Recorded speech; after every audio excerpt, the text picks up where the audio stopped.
पर साइन हुए। अमेरिका भी खुश है, इंडिया भी खुश है कि ये बेल्ट एंड रोड इनिशिएटिव का मुतबादिल आ गया। वर्ल्ड ऑर्डर जो है उसको एस्टेब्लिश करेगा, वो भारत उसको लीड करेगा। सपोर्टर या उनके कौन है वो सऊदी अरेबिया, यूएई, इजराइल है।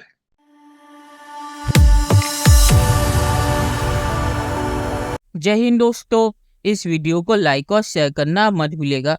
तो दोस्तों, आज पाक मीडिया बात कर रहे हैं कैसे भारत ने G20 में सीपैक का काउंटर पेश कर दिया है और इस सीपैक के काउंटर को समर्थन सभी इम्पोर्टेंट गल्फ देशों का है, मतलब कि सऊदी अरेबिया और यूएई, और इसके साथ इसराइल और अमेरिका भी मिल गया है। तो चीन के खिलाफ G20 में भारत ने सऊदी अरेबिया, यूएई, अमेरिका और इसराइल को एक साथ कर दिया है सीपैक के काउंटर के प्रोजेक्ट में। तो ये देख के पाकिस्तान बहुत ही ज़्यादा चौंक गया है और पाकिस्तान कह रहा है कि एमबीएस ने भी इस सीपैक के काउंटर में भाग लेने का फैसला किया है। तो ये भारत की बहुत ही बड़ी कामयाबी है और चीन ने जो G20 का बॉयकॉट करके इसे नाकामयाब करने का प्लान बनाया था वो भी नाकाम हो गया। तो दोस्तों, ये वीडियो बहुत ही मजेदार है, तो इसे आप पूरा जरूर देखिएगा।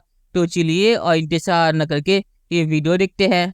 मोदी साहब ने जो किया है, भारत कर रहा था कि इसमें फ्रेट के कास्ट को किस तरह कम किया जाएगा और किस तरीके से बेल्ट एंड रोड इनिशिएटिव को काउंटर किया जाए। और उस तरीके से अब उनका जो प्लान था, वो प्लान जो ये उन्होंने बनाया है कि यहाँ से शिपमेंट दुबई जाएगी और दुबई से ट्रेन के जरिए वो आगे यूरोप में जाएगी। तो उन्होंने क्लियरली एक पाथ दे दिया है which is a counter to the BRI। ये shipping and rail corridor India की चाइना को शतरंज की बाजी पर एक बहुत बड़ी मात है। ये shipping and rail corridor India को गल्फ कंट्रीज, अरब कंट्रीज से लेकर यूरोप तक बराह रास्त ट्रेड के लिए ऐसे मिला देगा कि फिर आप देखेंगे कि अभी इंडिया की जिस ट्रेड की गूंज दूर दूर तक है वो कहाँ पर पहुँचे। लेकिन आप ये समझ लीजिए कि इस वक्त चाइना को लेने के देने पड़ गए हैं। चाइना ये सोचने पर मजबूर हो गया है कि अब क्या किया जाए। इंडिया ने इस प्रोजेक्ट के जरिए अपने हरीफ कंट्रीज को मात दे दी है। India, middle east, Saudi Arabia और फिर आगे यूरोप। ये एक रेल और आप समझें कि रोड्स जो जाएंगी यूएई किसी बंदरगाह तक और फिर उसके बाद वो सऊदी अरेबिया तक रेल, इसको अरब मेडिटेरियन कॉरिडोर भी हम कह सकते हैं। ठीक है। अच्छा, इसके ऊपर मुआहदा तय पाया है। ये एक बड़ी इंपॉर्टेंट सिग्निफिकेंट बात है और इसमें जो है ये कॉरिडोर के ऊपर साइन हुए। अमेरिका भी खुश है और इसके ऊपर जो है वो इंडिया भी खुश है कि ये बेल्ट एंड रोड इनिशिएटिव का मुतबादिल आ गया। अब BRI की कमजोरियां क्या है, मैं वो उनको भी मेंशन करना चाहूंगा।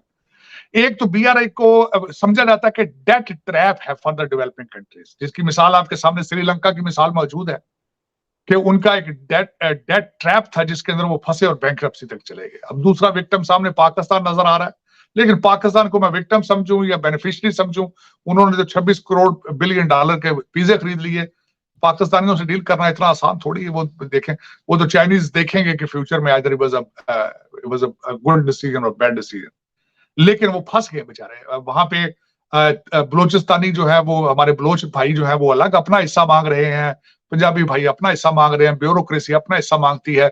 लेकिन ये कि चाइना पता नहीं वहां से किस तरह निकलता है BRI के चक्कर में। अगली बात जो करना चाहूंगा, इटली निकलना चाह रहा है उसमें से। इटली ने कहा है कि भाई ये कोई अच्छा प्लान नहीं था, वो मेड अ मिस्टेक।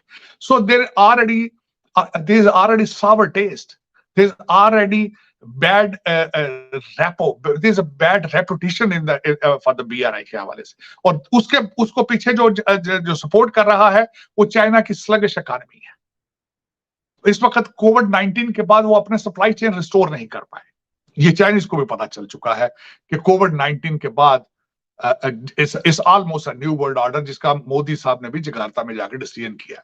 जकार्ता में मोदी साहब ने फरमाया है कि 21st सेंचुरी एशिया की सेंचुरी है और कोविड-19 के बाद नया रूल, नया वर्ल्ड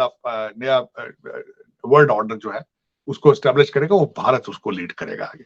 तो मैं समझता हूं कि जो, और दूसरा आपने देखा होगा कि जिस तरीके से अफ्रीका के अंदर, जिबूती के अंदर भी उन्होंने अपनी आर्मी बेस बनाई और जिस तरीके से वहां पे चाइना ने एक्सक्लूसिव कॉन्ट्रैक्ट साइन किए उसको काउंटर करने के लिए, अफ्रीकन यूनियन को G20 की मेंबरशिप दी गई। मैं समझता हूँ this is a second step they have taken against China. कुछ जो काउंटर किया गया है BRI प्लान को, उसके 3 सबसे बड़े सपोर्टर या उनके कौन है वो सऊदी अरेबिया, UAE, इजराइल है। और मैं समझता हूं कि ये 3 they are big players of not only the middle east but in the world. यहां पे मैं अर्ज करना चाहूंगा कि यूक्रेन वार के बाद सबसे ज्यादा जिसकी इकोनॉमी ग्रो की है वो सऊदी अरेबिया की है।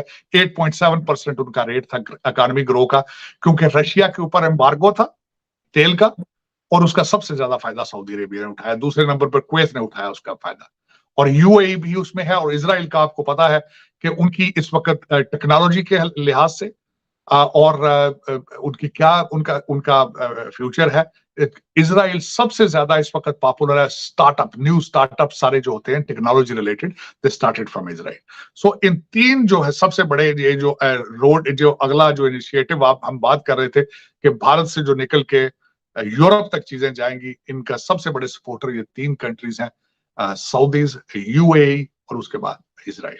तो मेरे ख्याल में, और एक जो बात इस वक्त अमेरिका के अंदर बिलखुसूस बड़े दिनों से चल रही है कि Israel and Saudi Arabia and the middle eastern countries, not middle, जो स्टेट्स हैं हमारी खलीज की, they are getting very close to it, or in the future maybe Saudi Arabia may start their diplomatic relationship with Israel soon. तो उसमें आके देखें कि हमारे पाकिस्तान के लिए इसमें से क्या निकलता है, कहां जाएगा। अफसोस की बात है कि आज G20 में जो कुछ हुआ है हमारे पाकिस्तान का कहीं नाम नहीं है। चलिए दोस्तों, इस वीडियो पे बात करते हैं। तो जो शिपिंग रूट की बातचीत हो रही है वो बहुत सालों से हो रही है, और मैंने कुछ महीनों पहले इस पे एक वीडियो भी दिया था, आप जाके वो देख सकते हैं। तो ये जो शिपिंग रूट है ये BRI build and road initiative जो पाकिस्तान में शिपेक के नाम पे चलता है उसका एक काउंटर है। और इस प्रोजेक्ट में सऊदी अरेबिया, UAE, इसराइल और अमेरिका और भारत, ये 5 देश शामिल है। तो ये भारतीय बहुत ही बड़ी कामयाबी है कि G20 में ये प्रोजेक्ट फिर से डिस्कस हुआ और इस पे MBS भी राजी हो गए। तो पाकिस्तान जो ये कहानी सुना रहा था कि MBS अमेरिका को छोड़ के चीन के कैंप में चले गए हैं, तो भारत ने MBS को चीन के कैंप से निकल के फिर से अमेरिका के कैंप में ले आए हैं और उन्हें शिपेक के काउंटर का पार्ट बना लिया है। तो ये G20 में भारत की बहुत ही बड़ी कामयाबी है। और पाकिस्तान का जो सपना था कि सऊदी अरेबिया अमेरिका का साथ छोड़ के चीन के कैंप में चला जाएगा, ये उसकी एक बहुत ही बड़ी नाकामयाबी है। तो ये बहुत ही अच्छा एक काम हुआ G20 में, और चीन ये देख के बहुत ही ज़्यादा जल गया होगा, और चीन ने जो है बॉयकॉट करने की कोशिश की है ये भी नाकाम हो गया। और आखिर में मैं ये कहूँगा कि इटली भी शिपेक से निकल चुका है। तो बहुत सारे इम्पोर्टेंट जो देश है वो शिपेक से निकल रहे हैं और उनके लिए ये शिपेक का काउंटर है। तो फ्यूचर में इस प्रोजेक्ट में और भी बहुत सारे देश शामिल होंगे। तो चलिए देखते हैं कि फ्यूचर में क्या होता है। दोस्तों, ये वीडियो देखने के लिए बहुत बहुत शुक्रिया और हमारे चैनल को सब्सक्राइब करना मत भूलिएगा। Thank you very much.